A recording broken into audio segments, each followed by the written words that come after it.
Here is my Homebrew 2DS. You may be asking yourself, why is this video so damn blurry? It's because this whole video is being filmed on my new 3DS XL. Over the course of this past year, I've been trying to test the limits and potential of a Homebrew 2DS. And since the community is booming in lieu of the death of the eShop, I thought I'd show you some of the cool things my 2DS can do on my 3DS. So here are 12 things you can do on your Homebrew DS.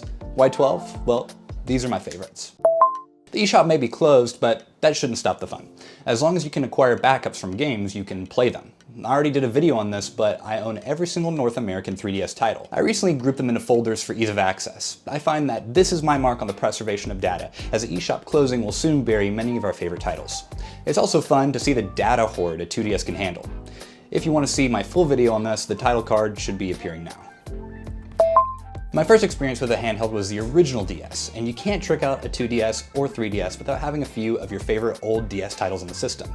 Typically, you would have to navigate through a couple of menus to access your ROM titles, but with NDS Forwarder, you can have them right on your home screen with the rest of your titles. I have a separate folder where I have a few of my favorites, but I most likely have room to store the entire DS library, if not most of them. That's probably another video idea, however. Naturally, we have to showcase the entire library of reverse compatibility. Although there may not be a slot to put a Game Boy game, there is sure hardware to emulate it. With GBA games being so lightweight, you gotta throw a few on. Thankfully, the system runs GBA games very well, which should be a given, but in recent homebrewing, it seems that older systems such as the DSi can have issues with emulating GBA games, despite the hardware literally being designed for it. I had this issue with my Shrek DS, and if you're wondering what a Shrek DS is, I'll have that title card popping up as well. N64 games don't run well, but I'm impressed in seeing them run at all since I'm running them on the old 3DS hardware. Some of the games are even playable, and I could see myself overlooking the 20 frames per second, but I'll leave the console emulation to my modded Nintendo Switch. I've read a couple of forums that even if you use the newer 2DS or 3DS XL hardware, it still poses an issue. I do have a 3DS to try, but it's filming this video currently. There are a multitude of custom games and ROM hacks that are available within the homebrew community. This is where I really think homebrewing shines. For example, there's a Call of Duty Zombies port that runs relatively well for being on a 3DS. I'm a big fan of the series, and although it may be hard to see due to the darkness and blurriness of everything, it's a low poly full port of the original Call of Duty Zombies. Don't fret, you may be asking, can it run Doom? It can. There are ports for all the Doom games and even some custom Doom titles. I would say they run extremely well, but also anything with a screen can run Doom. Custom Track Grand Prix is one of my favorite ROM hacks available on the system. It's a Mario Kart 7 mod with a huge library of custom tracks and characters to play as. It's probably one of the only games that I actually play on my 2DS, and the expansion adds so much more content. I don't know why the Mario Kart series never comes bundled with this many tracks. I know Mario Kart 8 is trying, but they've hidden it all behind a paywall. Another feature that makes the homebrewing scene shine is all of the cosmetic customization options. You can use an app called Anemone to download and install custom themes, badges, and splash screens. There are so many themes to choose from, all provided by the community. Some are very meme-worthy, like the Pizza Time Spider-Man theme or Saul Goodman.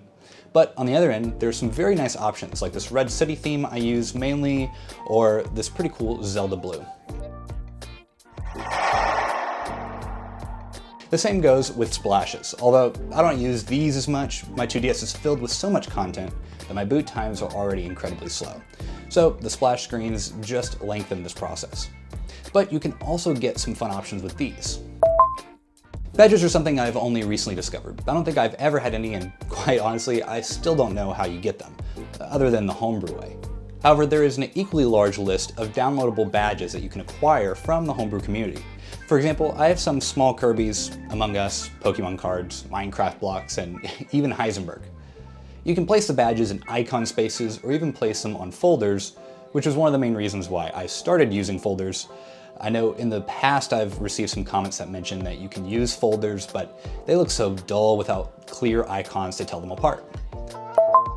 Speaking of folders, I have 3DS Bank, which duplicates your home screen into separate folders so you never run out of space. There is a 300 title limit, which I'm not sure if it counts if you put the titles into folders, but I don't want to uninstall and reinstall the 400 plus games that I have. I used the 3DS Bank in my original 2DS video because I was unsure if I would hit that limit otherwise. In any case, it is beneficial to use because it speeds up the slowdown on load times between booting and accessing folders due to only needing to load a set amount of titles. I'm sure this helps the hardware as well, so I don't melt my 2DS. My 2DS is a special edition from Japan, and I originally bought it because I'm a sucker for a clear shell and any exclusive. However, it was region locked to Japan. Of course, Homebrew don't care about regions, but I still had to struggle through a language I did not understand. And it made navigating menus very difficult. So prior to this video, I made the sysnan change to a region that supports English. It was a great decision, although I did end up losing all my games in the process and had to re-download them all. But it was worth it in the end, since many of the games I had ported over were natively changing their language to Japanese. Now that everything is in English, I can actually play all the hundreds of titles I downloaded. This was another quirky app I did a video on. PinBox allows you to stream your PC to the device and then send the DS inputs back to the computer so you can play virtually any game with native controller support on your 2DS or 3DS. It is super cool to show off, but the app is incredibly buggy and it really is something I only pull out for show. However, I wanted to show it off in this tour because it really shows how much you can do with such an old device. There's actually a YouTube app that's been ported over. So now you're watching one of my videos about a DS from a DS that was recorded on a DS. Could we get any deeper into the DSception? You can also watch .mp4 files straight from the home menu. I can make a tutorial on this, but there's a tool that converts MP4s into their own CIA file, wherein you can make them look like a real game.